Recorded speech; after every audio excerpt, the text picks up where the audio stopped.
Hey, fifth grade. Today we're going to be looking at 3 different ways that you can use in your writing to persuade someone to believe what you have to say.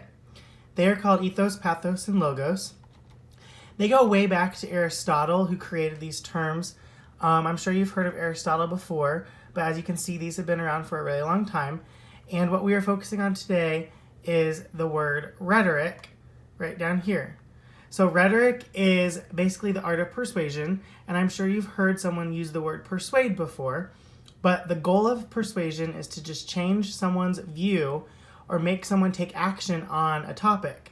And there are 3 ways that a writer can achieve persuading someone using rhetoric.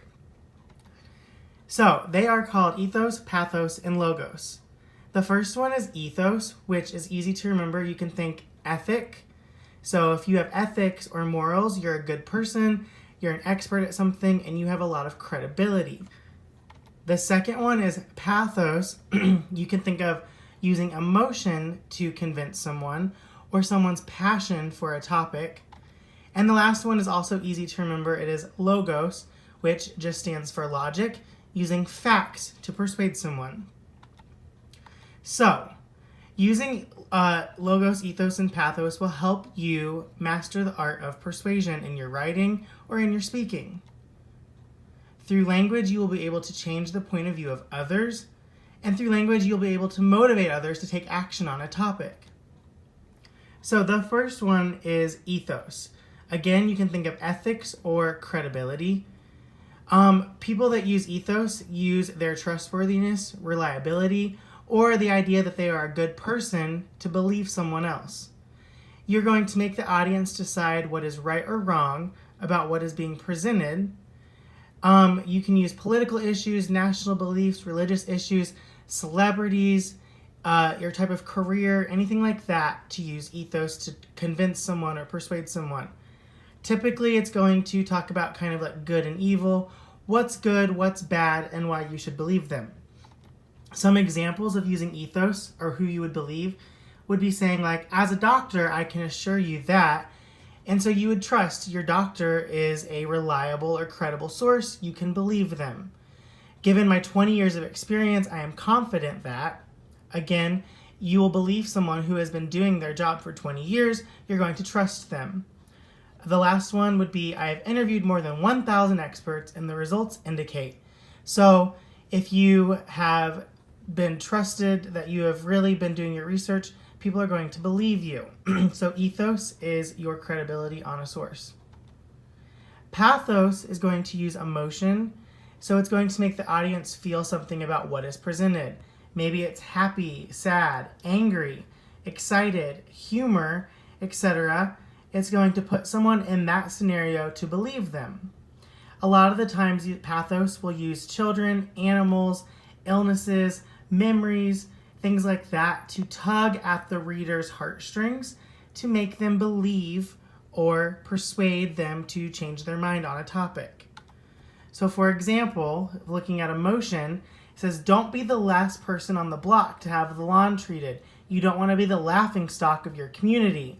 So it's making someone not want to feel embarrassed to make sure they're taking care of their lawn. I don't just like this town, I love it, and I'll do whatever necessary to protect it. So again, someone is using the emotion of love to persuade someone to protect their town. And the last one, if you don't give this puppy a home, who will?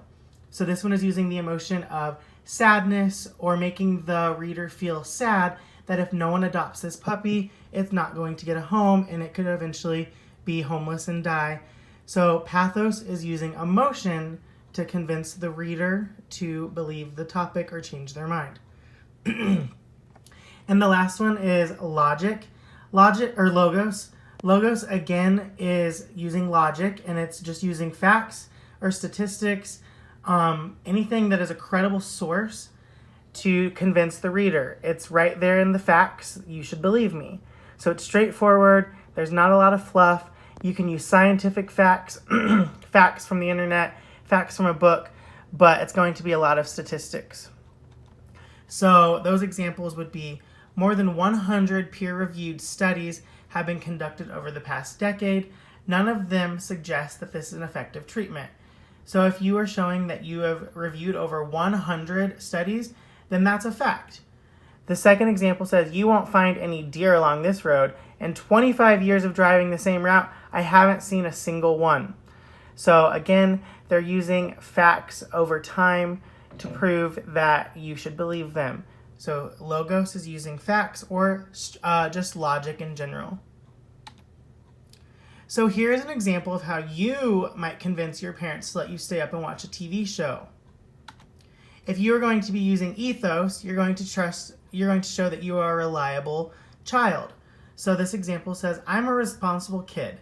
I know that if I stay up late, I will still have to be attentive in my classes tomorrow and get all my schoolwork done. You can count on me. Please let me stay up tonight. So you are showing that you're responsible, you're reliable, you're still going to get your job done even if you stay up late. The second one is pathos. You can use emotion to convince your family. If I don't watch this show, then all the other kids at school will make fun of me for being a geek and going to bed early. I won't be able to talk about the show with my friends, and I'll become a social outcast. Please let me stay up tonight. So you're using emotion to convince your parents that if you don't get to stay up and watch the show, you're going to be embarrassed and that the kids in your school will make fun of you. So you're trying to get them to believe you. The last one is logic. You can say, 99% of the time I get enough sleep on school nights, so one night of staying up late won't affect me. Studies show teens only need 8 to 10 hours of sleep at night, and I will be getting 8 hours if I stay up and watch this show. Please let me stay up tonight. So here you are using logic to convince your parents and facts that if you only need 8 to 10 hours of sleep and you still will be getting 8 hours of sleep, you will still be getting enough sleep, so your parents should believe you and you should be convincing them using logic. The last thing we're going to look at is how ethos, pathos, and logos can also be used in advertising. So, what appeal are the advertisers using to get you to buy their product? I'm going to show you 3 different advertisements, and they're all using one of the 3 techniques. I want you to see if you can decide if they are ethos, pathos, or logos trying to convince people. As you go through these next 3 slides, you can pause before I give the answer away. So here is an advertisement for Propel, an energy drink, and it says 2,640 more steps just to work off this water. And then it says some vitamin enhanced waters are enhanced with 125 calories. So it is using, what do you think it is using to convince the reader to buy Propel? It is using logos, which is facts or statistics to sell Propel, showing that Propel has less calories than the average vitamin water. So because it has less calories, you will have to burn less calories while working out. So you should buy their product. Here is 2 different toothpaste advertisements for Oral-B and then for Colgate. Basically, they're both saying they're the #1 toothpaste recommended by dentists. So if a dentist would recommend it, which appeal do you think they would be using?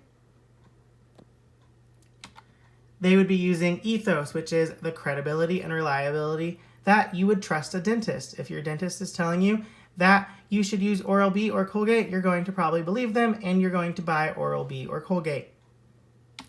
And the last one, if you wouldn't wear your dog, please don't wear any fur.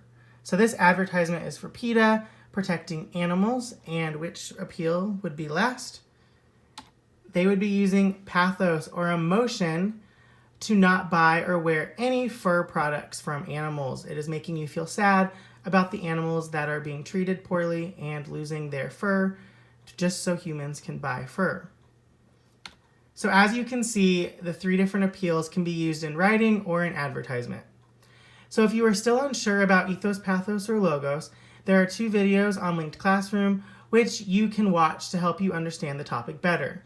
If you're still not sure, you make sure you can ask your English teacher and they can help clarify it over Linked Classroom. Once you have finished your videos, your assignment will be to complete some ethos, pathos, and logos task cards, and then you'll submit your answers on Linked Classroom. So good luck, and if you have any questions, be sure to ask your teachers and they can help you out. Have a great afternoon!